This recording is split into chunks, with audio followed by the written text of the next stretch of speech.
Bom, pessoal, voltando então, né? Que agora dessa vez foi a bateria do celular que acabou e eu retomo então de onde a gente vinha falando. Nós estávamos falando daquela classificação que leva em consideração o conteúdo das normas constitucionais, né? Que vai classificar a Constituição como uma Constituição material, quando as normas que se encontram presentes nela, quanto a matéria que se encontra presente na Constituição, disser respeito àquelas matérias tipicamente constitucionais, essencialmente constitucionais, porque são próprias da organização do Estado, né? As previsões fazem a própria organização do funcionamento do ente estatal, né? E falávamos também das normas formalmente materiais. Mas estávamos no slide 56, quando o vídeo foi interrompido, e dávamos exemplos de normas que, mesmo se estivessem fora da Constituição, né, por conta da matéria que elas tratam, elas seriam normas essencialmente constitucionais, materialmente constitucionais, porque essas normas fazem parte da própria essência da organização do ente estatal, tá? E aí nós falamos do artigo 1º, que fala do titular do poder dentro do Estado, né, o poder constituinte dentro do Estado, dizendo que todo poder emana do povo. Então é uma norma que diz respeito à própria organização, ao próprio funcionamento do Estado, uma vez que a soberania ela é popular, ela está na mão do povo, que decide a própria condução do Estado, né? Depois falamos da norma do artigo 2º, que fala da separação de poderes do Estado. Ao separar o poder soberano, né, as formas de atuação do Estado em poderes legislativo, executivo e judiciário, essa norma está organizando o funcionamento do poder estatal. Então é uma norma materialmente constitucional, porque essa matéria que ela trata, da separação de poderes, é essencialmente constitucional. Ela é da essência da organização do Estado, né? Depois, o artigo 3º, foi aqui que paramos, né, que trata dos objetivos do Estado brasileiro. E no artigo 3º a gente encontra que são objetivos a serem alcançados pelo Estado. Então é uma matéria tipicamente constitucional, pois ela já traça um norte para a atuação estatal.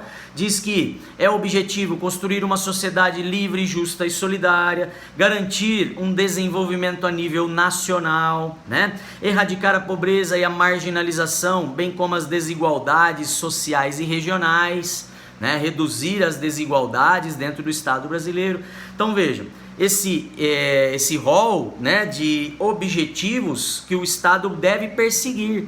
O Estado não é uma entidade sem objetivo, sem algo a ser buscado, sem uma finalidade para existir. A finalidade do Estado, o objetivo do Estado é a construção desse modelo de sociedade livre, justa, solidária, onde haja um desenvolvimento a nível nacional. Tá? Então, isso é uma norma materialmente constitucional, porque é da própria essência da organização do Estado, quando traça os objetivos a serem alcançados por ele, né? Depois, o artigo 5º, que trata dos direitos fundamentais, é uma matéria tipicamente constitucional, né? Os direitos fundamentais eles surgem junto com o próprio direito constitucional, com as normas que vinham, na verdade, reconhecer direitos do povo como uma forma de controlar o poder político do Estado. Então, a previsão de direitos fundamentais, né, o rol de direitos fundamentais do artigo 5º é uma matéria essencialmente constitucional. Faz parte do próprio funcionamento do Estado, que deve garantir direitos ao povo, que deve respeitar os direitos fundamentais do povo, né?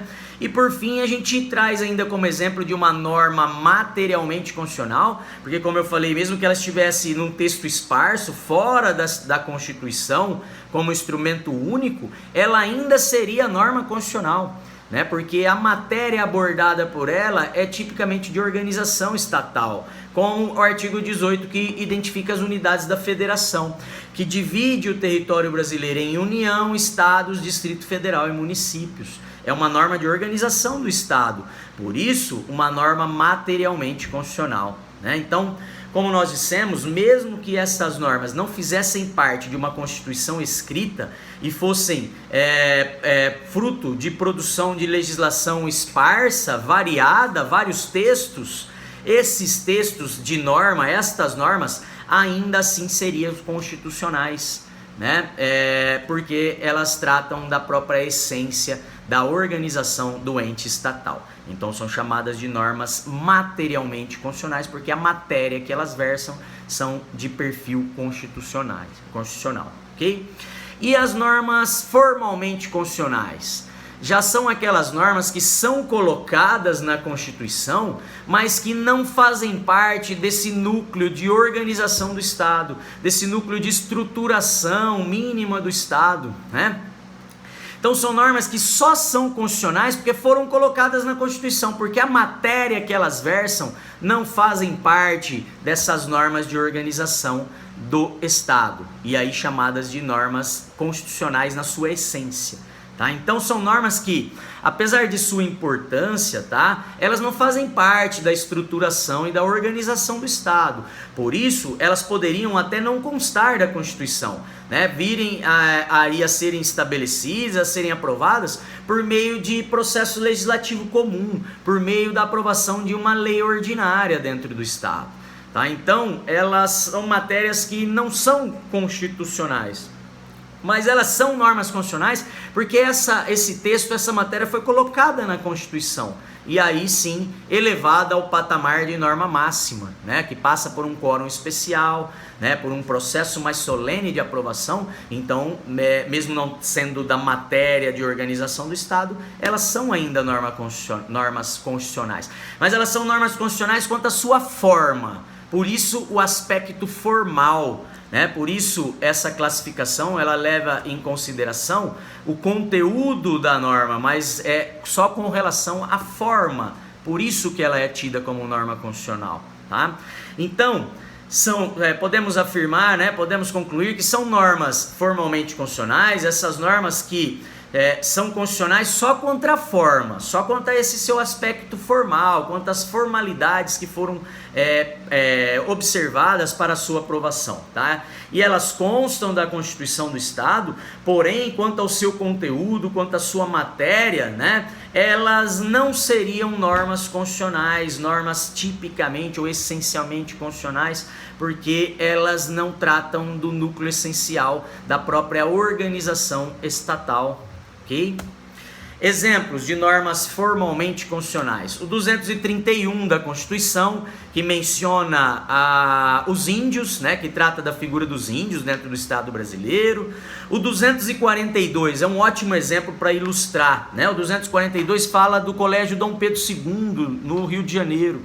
E o 244 também trata da questão da acessibilidade, a adaptação, né, para a acessibilidade das pessoas com deficiência, né? O que aí está mencionado no slide de vocês, portadoras de deficiência, essa é uma terminologia já ultrapassada, tá? Porque entende-se que a pessoa não porta uma deficiência, né? Ela tem a deficiência. Então, costumamos dizer, numa terminologia mais atual, pessoas com deficiência, tá?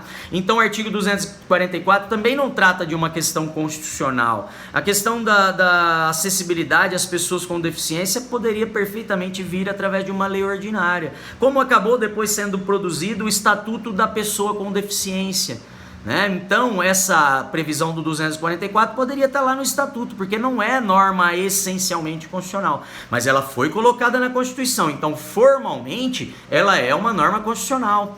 Mas vamos ver o 242, né? Eu gosto de dar esse a título de exemplo, porque esse deixa muito clara do que essa previsão não tem nada a ver com norma de organização do Estado, com norma essencialmente constitucional. Diz aqui o 242. No caso é o parágrafo 2º do 242, tá? O parágrafo 1º fala do ensino da história do Brasil, ensino de história do Brasil, né? E o parágrafo 2º diz: o Colégio Dom Pedro, localizado na cidade do Rio de Janeiro, será mantido na órbita federal. O que essa norma tem de constitucional? Trata lá do Colégio Dom Pedro, um colégio existente, né, na cidade do Rio de Janeiro, e que é um colégio público, porque ele tem ligação com o governo federal, ele é mantido na órbita federal, como esse parágrafo 2º do artigo 242. Então, o que essa norma que fala que o Colégio Dom Pedro é um colégio federal, tem a ver com a essência da organização do poder político do Estado, né? Essa norma poderia ter sido prevista numa outra lei esparsa, né? Mas ao ser, porque ela não é matéria constitucional, não trata da matéria da organização, do funcionamento do Estado, né? Mas sim é constitucional porque no seu aspecto formal, ou seja, com relação às formalidades, ela constou do texto que foi aprovado como norma máxima. Por isso, embora formalmente, ela também é norma constitucional, tá? Então, essas normas formalmente constitucionais, juntamente com as normas materialmente constitucionais, é que vem formar a Constituição de um Estado, tá? Que traz lá normas que são da essência da organização do Estado e normas que não são da essência da organização do Estado, mas que só sob o aspecto formal elas foram colocadas na Constituição e por isso são normas constitucionais, assim como aquelas materialmente constitucionais, né? Mas seriam normas que poderiam estar fora da Constituição, poderiam estar em leis infraconstitucionais, que seria mais apropriado do que estar na norma de organização estatal, ok? Feito essas considerações, uma doutrina aí para ilustrar isso que estamos falando, tá? E depois eu encerro com uma última classificação esse tópico da Constituição. A doutrina é do Michel Temer, nosso ex-presidente Michel Temer, e ele fala num trechinho do livro dele que indiscutivelmente existe um núcleo material